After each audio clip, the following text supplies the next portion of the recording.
വിശുദ്ധ കുർബാന നമ്മുടെ ജീവിതത്തിൻ്റെ ശക്തി കേന്ദ്രമാണ്. ക്രൈസ്തവ ജീവിതത്തിൻ്റെ ഏറ്റവും വലിയ സ്രോതസ്സും വിശുദ്ധ കുർബാനയാണ്. ഈ വിശുദ്ധ കുർബാനയിലുള്ള ബോധ്യം വളർത്തുക, ആഴത്തിൽ വിശുദ്ധ കുർബാനയിൽ വിശ്വാസം വളർത്തുക, ഈ ലക്ഷ്യമാണ് ദിവ്യകാരുണ്യ കോൺഗ്രസിൻ്റെ ലക്ഷ്യം. അങ്ങനെ ക്രൈസ്തവ ജീവിതത്തിൻ്റെ കേന്ദ്രബിന്ദുവായ വിശുദ്ധ കുർബാനയിൽ അധിഷ്ഠിതമായ ഒരു ആത്മീയത വളർത്തുവാൻ രൂപതയിലെ വൈദികരെയും സമർപ്പിതരെയും ആത്മായ സഹോദരങ്ങളെയും കൂട്ടിച്ചേർത്തുകൊണ്ട് ദിവ്യകാരുണ്യ കോൺഗ്രസിന് ആഴമേറിയ ഈ ബോധ്യം വളർത്തുക എന്നതോടൊപ്പം തന്നെ മറ്റ് രണ്ട് ലക്ഷ്യങ്ങളും കൂടിയുണ്ട്. നമ്മുടെ ക്രൈസ്തവ ജീവിതത്തിൻ്റെ ശിരസ് എന്ന് പറയുന്നത് ക്രിസ്തുവാണ്. അതിനോട് ചേർന്ന് നിൽക്കുന്ന അവയവങ്ങളാണ് നാം എല്ലാവരും. അപ്പോൾ ഈ ശിരസിനോട് ചേർന്ന് നിന്ന് അവയവങ്ങൾ തങ്ങളുടേതായിട്ടുള്ള ദൗത്യങ്ങൾ നിർവഹിക്കുമ്പോഴാണ് യഥാർത്ഥത്തിൽ കൂട്ടായ്മ ഉണ്ടാകുക.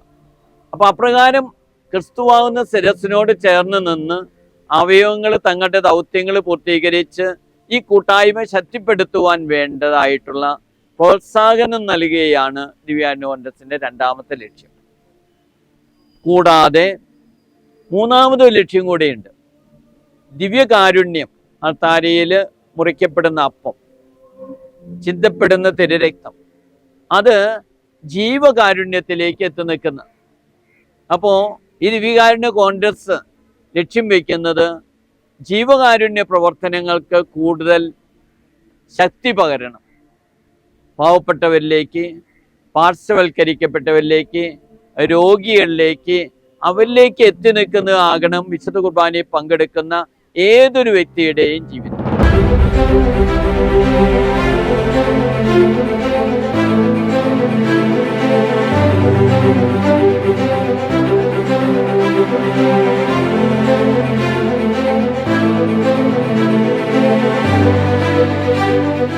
ആയിരത്തി 1851 പാരീസിൽ ലില്ലി എന്ന് പറയുന്ന സ്ഥലത്ത് മരിയ മർത്തെ ബത്തിസ്തീനി എന്ന് പറയുന്ന അൽമായ സ്ത്രീയാണ് ആദ്യമായിട്ട് ദിവ്യകാരുണ്യ കോൺഗ്രസിന് തുടക്കം കുറിച്ചത്. പിന്നീട് സന്യാസ വൈദികർ അത് ഏറ്റെടുക്കുകയും സഭാതലത്തിൽ ദിവ്യകാരുണ്യ കോൺഗ്രസ്സുകൾ വ്യത്യസ്ത സ്ഥലങ്ങളിൽ, രാജ്യങ്ങളിൽ സംഘടിപ്പിക്കുകയും ചെയ്യുന്നു. ഞങ്ങൾക്കിത് അഭിമാനത്തിൻ്റെ, വലിയ സന്തോഷത്തിൻ്റെ ദിവസമാണ്. ഒറ്റ ലക്ഷ്യമേ ഉള്ളൂ, ആത്മീയമായിട്ടുള്ള ഒരു വളർച്ച ഞങ്ങളുടെ ഇടയിൽ സംഭവിക്കണം. വിശുദ്ധ കുർബാനയാണല്ലോ ക്രൈസ്തവ ജീവിതത്തിൻ്റെ വേര് എന്ന് പറയുന്നത്. തീർച്ചയായിട്ടും വിശുദ്ധ കുർബാനയെ അറിയാനും ആ വിശ്വാസത്തിൽ ആഴപ്പെടാനും അത് പ്രഘോഷിക്കാനും നമുക്ക് സാധിക്കണം. ഈ ഒരു ലക്ഷ്യം വെച്ചുകൊണ്ട് ഞങ്ങൾ ഒരുക്കുന്ന വളരെ ശ്രേഷ്ഠമായ ഒന്നാണ് കാർലോ യൂക്കറിസ്റ്റിക് എക്സിബിഷൻ. വിശുദ്ധ കുർബാനയെക്കുറിച്ചുള്ള പഠനങ്ങളും വിശുദ്ധ കുർബാനയെക്കുറിച്ച്, വിശുദ്ധ കുർബാനയുടെ അത്ഭുതങ്ങളും, വിശുദ്ധ കുർബാന മാത്രം ഭക്ഷിച്ച വിശുദ്ധരും ഞങ്ങളുടെ മുമ്പിൽ ഈ ഒരു എക്സിബിഷനിലൂടെ പരിചയപ്പെടാനായിട്ട് ഇടവരികയാണ്.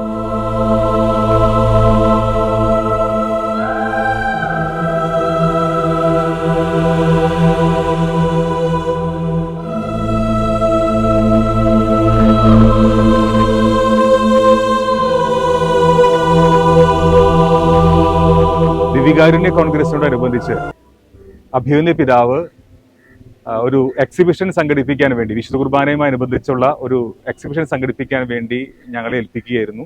ലഹ്മ എന്ന് പറഞ്ഞ് ഞങ്ങൾ ടീം ആ ഉത്തരവാദിത്വം ഏറ്റെടുത്തു. ലഹ്മ എന്ന വാക്കിന്റെ അർത്ഥം ദ ബ്രെഡ് എന്നാണ്. വിശുദ്ധ കുർബാനയെ അനുഭവിക്കാനും അത് മറ്റുള്ളവർക്ക് പകരാനും വേണ്ടി മനസ്സുള്ളവരുടെ ഒരു കൂട്ടായ്മ, അതാണ് ലഹ്മ എന്നുള്ളത്. ബഹുമാനപ്പെട്ട സെബാസ്റ്റ്യൻ അരിക്കാട്ടച്ചനാണ് ഈ ഗ്രൂപ്പിന്റെ സ്പിരിച്വൽ ആനിമേറ്റർ. റെനീർ കാരാത്രയച്ചനാണ് അതിന്റെ ലീഡർ. അതിന്റെ പ്രോഗ്രാം കോർഡിനേറ്റർ ആയിട്ടുള്ളത് ശ്രീ ബിനോയ് പർപ്പുക്കരയാണ്. പിന്നെ അങ്ങനെ മനസ്സുള്ള കുറച്ചു പേരുടെ ഒരു കൂട്ടായ്മയാണ്. ഇടവകയിലെ വാർഷിക ധ്യാനങ്ങൾക്ക് സഹായിക്കുക, വിശുദ്ധ കുർബാനയെക്കുറിച്ച് പഠിക്കാനും പഠിപ്പിക്കാനുമുള്ള വേദികൾ ഒരുക്കുക, കുർബാന കേന്ദ്രീകൃതമായ ധ്യാനങ്ങൾ നടത്തുക, അങ്ങനെയുള്ള കാര്യങ്ങളിലൂടെ, അതുപോലെ തന്നെ ഇടവകയിൽ വിശുദ്ധ കുർബാന കേന്ദ്രീകരിച്ചുകൊണ്ടുള്ള സെമിനാറുകൾ, കാറ്റഗിസം കുട്ടികൾക്കും യുവജനക്കും വേണ്ടിയൊക്കെ ക്രമീകരിക്കുക, അങ്ങനെയുള്ള കാര്യങ്ങളിലൂടെ പ്രാർത്ഥനയധിഷ്ഠിതമായി, വിശുദ്ധ കുർബാന അധിഷ്ഠിതമായി ഈ ടീം മുന്നോട്ട് പോയിക്കൊണ്ടിരിക്കുകയാണ്. അതിന്റെ ഭാഗമായിട്ടാണ് ഇന്ന് ഇങ്ങനെ ഒരു എക്സിബിഷൻ ഇവിടെ ആരംഭിച്ചിരിക്കുന്നത്. 26-ാം തീയതി വരെ എക്സിബിഷൻ ഇവിടെ ഉണ്ടാകും. വിശുദ്ധ കുർബാനയെക്കുറിച്ച് കൂടുതൽ മനോഹരമായി മനസ്സിലാക്കാൻ സഹായിക്കുന്ന വിധത്തിലാണ് അത് ക്രമീകരിച്ചിരിക്കുക.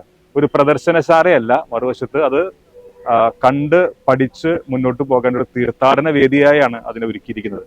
പ്രധാനമായും ഈ ലഹ്മ ടീമിന്റെ സ്വർഗീയ മധ്യസ്ഥരായിട്ടുള്ള പാദ്രെ പിയോ, വാഴ്ത്തപ്പെട്ട കാർലോ അക്വിറ്റിസ് എന്നിവരുടെ കുറിച്ചുള്ള കാര്യങ്ങൾ അവതരിപ്പിച്ചിരിക്കുന്നു. പിന്നെ വിശുദ്ധ കുർബാനയിലെ നടന്നിരിക്കുന്ന ലോകത്ത് തിരുസഭ ശാസ്ത്രീയമായി നിരീക്ഷിച്ചതിന് ശേഷം അതിന് വിശദീകരണം നൽകാൻ കഴിയാത്ത വിധം തെളിയിക്കപ്പെട്ട ദിവ്യകാരുണ്യ അത്ഭുതങ്ങൾ ചിലത് ചിത്രീകരിച്ചിരിക്കുന്നു.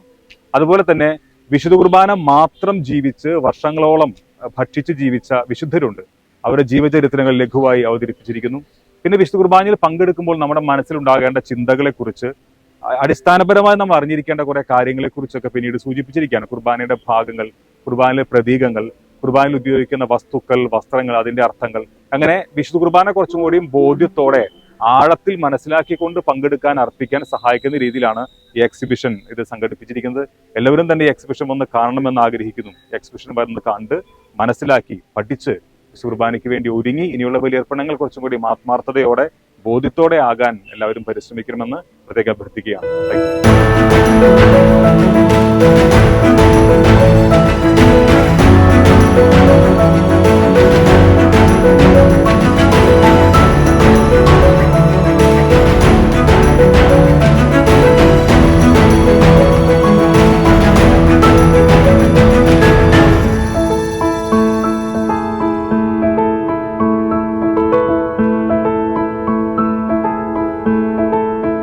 ഭൗതികതയുടെ അതിപ്രസരമുള്ള ഈ കാലഘട്ടത്തിൽ ആത്മീയനായിട്ടുള്ള ഒരു ക്രൈസ്തവനെ സംബന്ധിച്ചിടത്തോളം ഈ മെയ് മാസം 19-ാം തീയതി പെന്തക്കോസ്താ തിരുനാൾ ദിനത്തിൽ ഇരിഞ്ഞാലക്കുട രൂപതയുടെ നേതൃത്വത്തിൽ നടത്തപ്പെടുന്ന ദിവ്യകാരുണ്യ കോൺഗ്രസ് സൃഷ്ടാവായ ദൈവത്തെ, രക്ഷകനും കർത്താവുമായ ഈശോ മിശിഹായെ ദിവ്യകാരുണ്യത്തിൽ പരിശുദ്ധ കുർബാനയിൽ ദർശിക്കുവാനും അനുഭവിക്കുവാനും കിട്ടുന്ന അതിസാധാരണമായിട്ടുള്ളൊരു സന്ദർഭമായി, അവസരമായിട്ട് ഞാനിതിനെ കാണുകയാണ്.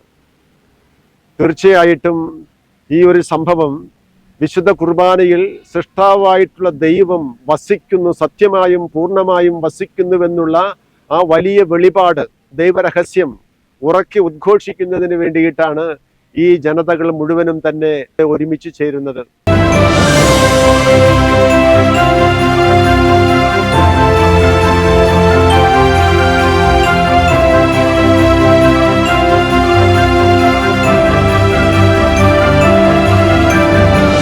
കാർലോ എക്സിബിഷൻ വളരെ മനോഹരമായിരിക്കുന്നു. പ്രത്യേകിച്ച് ദിവ്യകാരുണ്യ ഭക്തി വളർത്തുന്നതിന് ഇത് തീർച്ചയായിട്ടും സഹായിക്കും.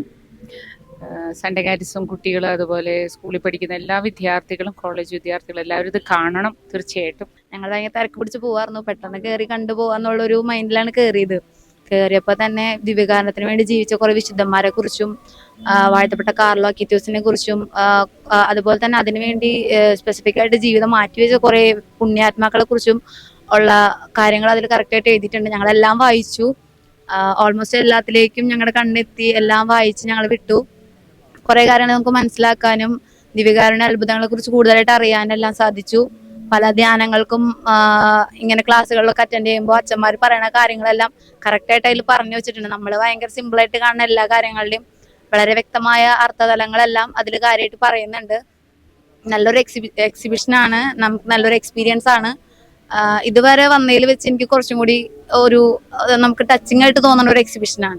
എല്ലാവർക്കും നമസ്കാരം. ദിവ്യകാരുണ്യ കോൺഗ്രസിന്റെ ഭാഗമായി ഞങ്ങളെല്ലാവരും ഈ എക്സിബിഷൻ കാണുകയും ഇതിലൂടെ പുതിയ അറിവുകൾ വിശുദ്ധന്മാരെ പറ്റി അറിയാനും അവരുടെ ജീവിതശൈലികളും അവര് ഈശോയോടുള്ള എങ്ങനെയാണ് അവർ ഈശോയുമായി സംസാരിച്ചതും അവരുടെ പ്രാർത്ഥനകളൊക്കെ മനസ്സിലാക്കാനും സാധിച്ചു. എല്ലാവരും വന്ന് കാണുക.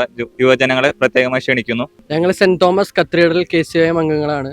ഞങ്ങൾ ഇന്ന് ഈ എക്സിബിഷൻ കണ്ടതോടെ ഞങ്ങൾക്ക് ദിവ്യകാരുണ്യത്തെ കുറിച്ച് കുറച്ച് അറിവ് കുറച്ചും കൂടെ ഇൻക്രീസ് ചെയ്തു. പിന്നെ ഇതിലുള്ള അനുഭവങ്ങൾ മനസ്സിലായി. എല്ലാരും വന്ന് കാണാന്ന് വെച്ചാല് പല വിശുദ്ധന്മാരെ കുറിച്ച് ഇതിൽ പറയുന്നുണ്ട്.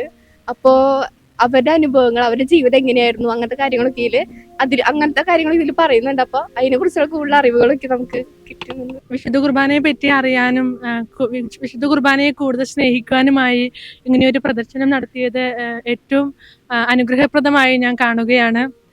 ഇതിൽ നാം കാണുകയുണ്ടായി കുറേയധികം വിശുദ്ധര് വിശുദ്ധ കുർബാന മാത്രം സ്വീകരിച്ച് ജീവിച്ച വിശുദ്ധരാണ്. അവരെ പോലെ കൂടുതൽ വിശുദ്ധ കുർബാനയെ സ്നേഹിക്കുവാനും ആഴത്തിൽ ദിവ്യകാരുണ്യത്തെ സ്നേഹിച്ച് ജീവിതത്തെ ക്രമപ്പെടുത്തുവാനും നമുക്ക് ഓരോരുത്തർക്കും സാധിക്കട്ടെ എന്ന് ഞാൻ ആശംസിക്കുകയാണ്.